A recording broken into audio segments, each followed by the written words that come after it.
I'm here by the workshop, and this video is something that will hopefully help you if you have a leaking frost-free hydrant.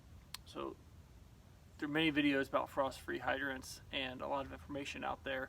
The general principle is that the valve, there's a plunger, a rubber plunger that's on a long pole that runs through this pipe that comes up here. That's the attached to the plunger all the way down. It could be 2 feet or 6 feet, depending upon where the freeze line is in your area.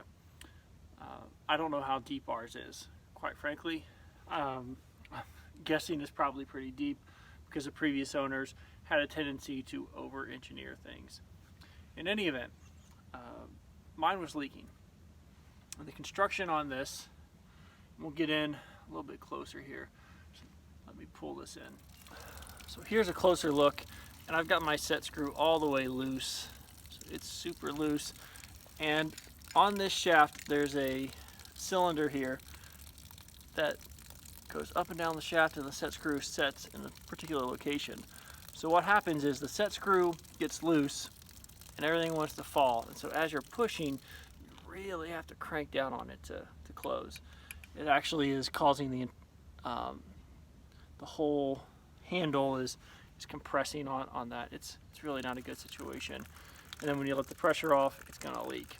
So that's a loose set screw. Fix is really easy. Just bring your handle up. You'll see it slowly slide up the shaft.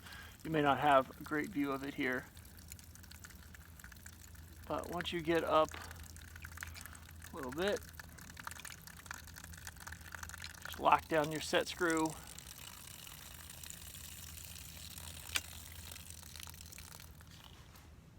And you're good.